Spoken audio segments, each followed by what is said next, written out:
Hello প্রিয় শিক্ষার্থীবৃন্দ, আশা করি তোমরা ভালো আছো। আমিও ভালো আছি আলহামদুলিল্লাহ। আজকে তোমাদের সাথে আবারও একটি নতুন ম্যাথমেটিক্যাল প্রবলেম নিয়ে হাজির হলাম। তোমরা ইতোমধ্যে যারা রেসপন্স করেছো তাদেরকে অসংখ্য ধন্যবাদ।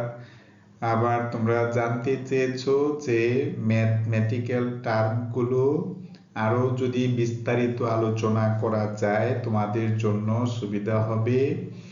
সেই উদ্দেশ্যকে সামনে রেখে আমি আজকে নতুন আরো একটি ম্যাথমেটিক্যাল প্রবলেম নিয়ে তোমাদের সামনে আলোচনায় এসেছি।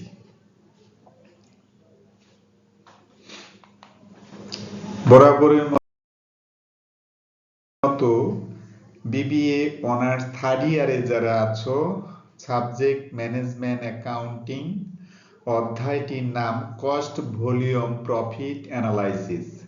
বিগত ক্লাসেও বলেছি যে কস্ট ভলিউম প্রফিট অ্যানালাইসিস এটা ইন্টারমিডিয়েটে যারা আছে তাদের জন্য কাজে লাগবে, যারা এমবিএ তে পড়াশোনা করে তাদের জন্য লাগে। কস্ট ভলিউম প্রফিট অ্যানালাইসিস আসলে শুরু থেকে শেষ অবধি যারা উচ্চতর স্তরে আছে, আইসিএম এ আছে, সিএ চার্টার অ্যাকাউন্টেন্টে আছে, ঠিক আছে, প্রত্যেকটা বিষয়ের মধ্যে এই কস্ট ভলিউম প্রফিট অ্যানালাইসিস বিষয়টা কাজে লাগে। তা আমরা বলেছিলাম কস্ট মানে হলো ব্যয়, ভলিউম হচ্ছে পরিমাণ, প্রফিট হচ্ছে তোমার মুনাফা। তো এই কস্ট ভলিউম প্রফিট মুনাফা অ্যানালাইসিস নিয়ে, বিশ্লেষণ নিয়ে আমি নতুন করে আরো একটি ম্যাথমেটিক্যাল টার্মস নিয়ে তোমাদের সাথে আলোচনায় বসলাম।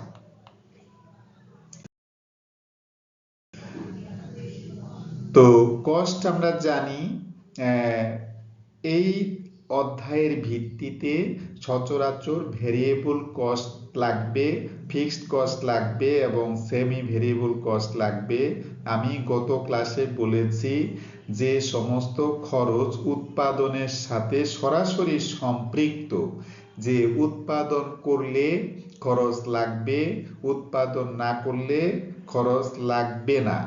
আবার উৎপাদন বেশি যদি করা হয় তাহলে খরচ বেশি হবে, উৎপাদন যদি কম হয় তাহলে উৎপাদন খরচ কম হবে, আবার যদি প্রোডাকশন ড্রপ থাকে তাহলে কোনো খরচ হবে না। এই যে খরচের অ্যাকুমুলেশন বললাম, এটা হচ্ছে ভেরিয়েবল কস্টের নেচার। আর ফিক্সড কস্ট হচ্ছে তোমার উৎপাদন যদি করা হয় তবুও খরচ হবে, উৎপাদন যদি না করা হয় তবুও খরচ হবে। এমন ধরনের যে খরচ তার নাম হচ্ছে ফিক্সড। যেমন কারখানার ভাড়া হতে পারে, অফিসের ভাড়া হতে পারে, গুদামের ভাড়া হতে পারে, ঠিক আছে, এই খরচগুলোকে বলা হবে ফিক্সড কস্ট। এবার চলে আসি semi variable cost. Semi variable cost মানে গত ক্লাসেও বলেছি যে কস্টিং এর মধ্যে অথবা যে খরচের মধ্যে তোমার কিছু পরিবর্তনশীল খরচ থাকে এবং কিছু স্থায়ী খরচ থাকে, অর্থাৎ স্থায়ী খরচ এবং পরিবর্তনশীল খরচের সংমিশ্রণে তোমার সেমি ভেরিয়েবল কস্ট থাকে। এই সেমি ভেরিয়েবল কস্টকে আমরা সেগ্রিগেশন করব, আলাদা করব, তার জন্য আলাদা একটা ম্যাথ নিব। আজকে আমি যে ম্যাথটা নিয়ে আলোচনা করতেছি এর মধ্যে তোমার কি বলবো, নতুন একটা বিষয় শুধুমাত্র সংযোজন করা হয়েছে। সেটা হচ্ছে যে অঙ্কে একটা প্রবলেম থাকবে টার্গেট প্রফিট। তো টার্গেট প্রফিট হতে পারে যে কি ধরনের, মানে কি পরিমাণ পণ্য আমরা বিক্রয় করলে এত টাকা লাভ হবে, অথবা কত ইউনিট পণ্য বিক্রি করলে এত টাকা লাভ হবে। এই যে যে একটা টার্গেট নিশ্চিত করা, এই যে যে একটা মানে লক্ষ্য স্থির করা, এই লক্ষ্য স্থির করা সংক্রান্ত একটা সমস্যা নিয়ে আজকে তোমাদের সামনে আলোচনা করব। তোমরা শুরু থেকে শেষ পর্যন্ত দেখো, এই অধ্যায়টার মধ্যে অনেক কিছু আছে। কেন আছে? এখানে ফাইন্যান্সিয়াল স্টেটমেন্ট সম্পর্কে কথা বলা যাবে, এখানে কস্টকে সেগ্রিগেশন করা যাবে, এখানে ব্যয় সংক্রান্ত ধারণা রাখা যাবে। এই ব্যয় সংক্রান্ত যত রকমের যে কনসেপ্ট, সেই বিষয়গুলো ফুটিয়ে তোলার জন্যেই ম্যানেজমেন্ট অ্যাকাউন্টিং থেকে তোমার কস্ট ভলিউম প্রফিট অ্যানালাইসিসটাকে আমি নিয়েছি।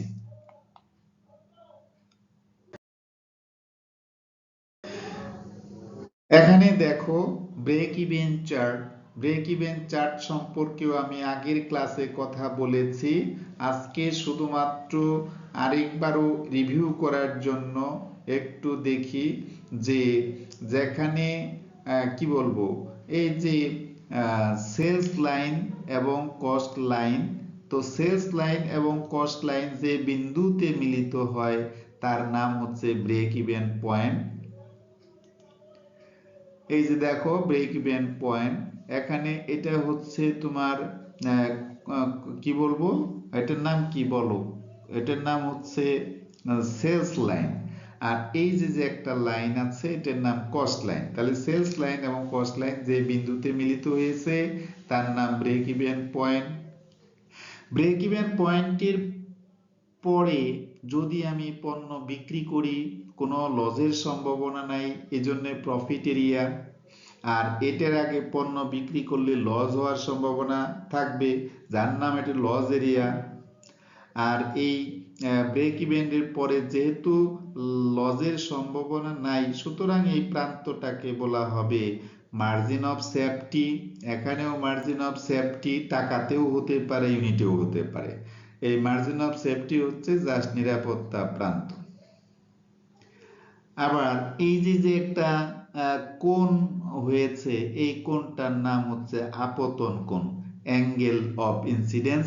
এই সম্পর্কেও তোমাদের বলেছি, অনেকবার বলা হলো ব্রেক ইভেন চার্ট। আশা করি তোমরা এই সম্পর্কে ধারণা তোমাদের স্পষ্ট হয়েছে।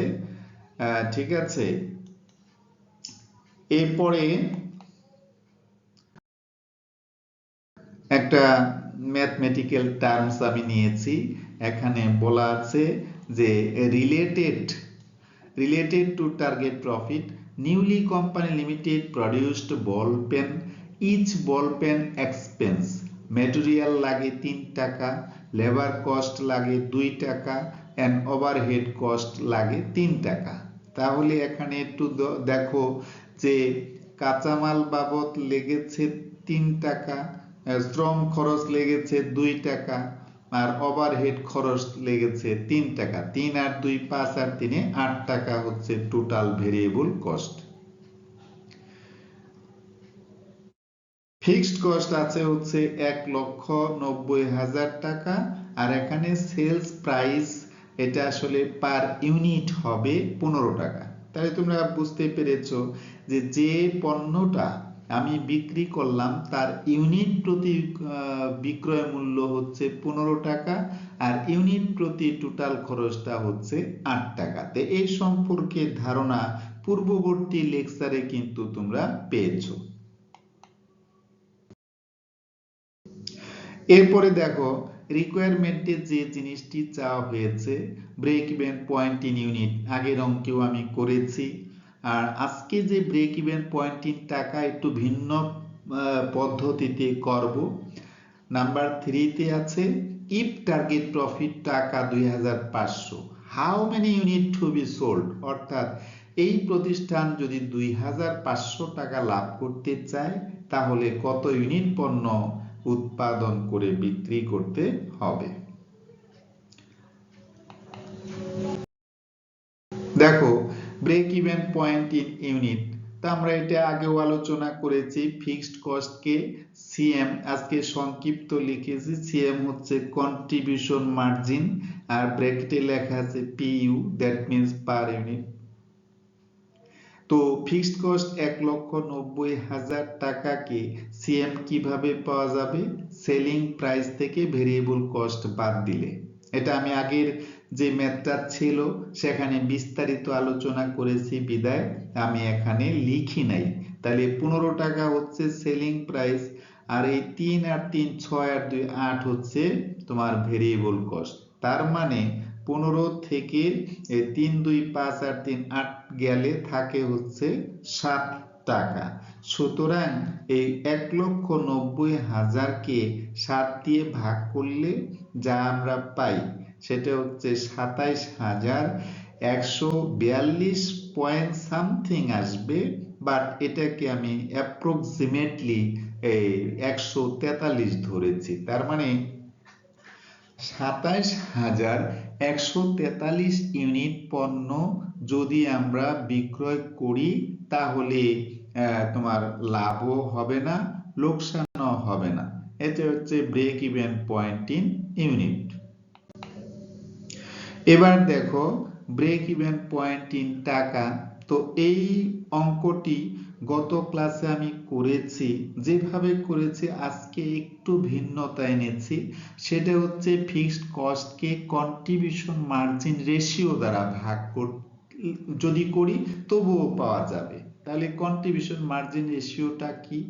এই যে এখানে লিখেছি CMR, contribution margin ratio equal to CM by sales. এখানে এই মুখে এটা ইনটু 100 দিতে পারি, ঠিক আছে? এই পরবর্তীতে আমি লিখেছি। তাহলে সিএমটা পূর্ববর্তী অধ্যায়ে পূর্ববর্তী পেজে কত ছিল? 60 টাকা। আর আমার সেলস প্রাইস পার ইউনিট 15 টাকা। তো 7কে 15 দিয়ে ভাগ করলে 100 দিয়ে গুণন করলে 46.67% আসে। এই 6.67% আমি এখানে নিচে লিখলাম। সুতরাং 1,90,000 টাকাকে যদি এটা দ্বারা ভাগ করা হয় তাহলে আসে 4,08,865 টাকা 94 পয়সা। দ্যাট মিনস আগের পেজে দেখেছি যে ইউনিটে, আর এখনকার পেজে দেখলাম টাকায়। তো এটা আমরা আগের অঙ্কেও ডিসকাস করেছি, বাট আজকে একটু ভিন্নতা অবলম্বন করেছি বিদায় এই জন্য ব্রেক ইভেন পয়েন্টটা আবারও তোমাদেরকে কি করা হয়েছে? দেখানো হয়েছে।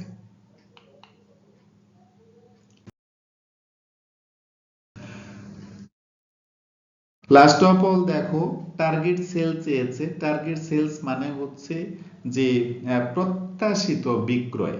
প্রত্যাশিত বিক্রয় মানে হলো এখানে আমি মানে ইউনিটের কথাও বলি নেই এবং টাকার কথাও বলি নেই। যেহেতু কোনো কিছু বলা নাই, সুতরাং ইচ্ছা করলে তুমি টাকাতেও নির্ণয় করতে পারো, আবার ইচ্ছা করলে ইউনিটেও নির্ণয় করতে পারো। তা আমি এখানে ইউনিটেই দেখাইছি। তোমরা একটু খেয়াল করো, আগের যে আমার ফর্মুলাটা বা সূত্রটা ছিল fixed cost divided CM per unit ছিল। তো এখানে সূত্র ঠিকই আছে যে ফিক্সড কস্ট এবং সিএম পার ইউনিট, শুধুমাত্র দেখো প্লাস টার্গেট প্রফিটটা যোগ করে দিবে। এই টার্গেট প্রফিটটা যোগ করলেই তোমার টার্গেট সেলসটা চলে আসবে। তো ফিক্সড কস্ট 1,90,000, টার্গেট প্রফিট হচ্ছে 2,500, আর এখানে কত কন্ট্রিবিউশন মার্জিন পার ইউনিট ছিল 7। সুতরাং এটা দিয়ে যদি আমি এটা ভাগ করি তাহলে 27,500 ইউনিট। দ্যাট মিনস 27,500 ইউনিট যদি বিক্রি করা হয় তাহলে আমাদের 2,500 টাকা প্রফিট হবে। এটাও কিন্তু আমার প্রমাণ করে দেখানো সম্ভব, যেহেতু আগের একটি অঙ্কে যে ডেলিভারি দিয়েছিলাম সেখানে তোমাদেরকে প্রুফ দেখানো হয়েছে। এই অঙ্কটাকে তোমরা প্রুফ করে আমার হোয়াটসঅ্যাপ নাম্বারে পাঠিয়ে দিবে, ঠিক আছে? তো আজকের মতো এখানেই শেষ করতে চাচ্ছি। যদি তোমাদের ভালো লাগে অবশ্যই লাইক কমেন্ট শেয়ার করবে। যদি কোনো ত্রুটি থাকে আমাকে জানাও, আমি পরবর্তীতে আরো নির্ভুল এবং নিখুঁতভাবে কোনো ম্যাথমেটিক্যাল টার্ম তোমাদের মাঝে বিতরণ করার জন্য আমি সচেষ্ট থাকব। সে পর্যন্ত যে যেখানে আছো ভালো থাকো, সুস্থ থাকো এবং নিরাপদে থাকো। আসসালামু আলাইকুম ওয়া রাহমাতুল্লাহ ওয়া বারাকাতুহু।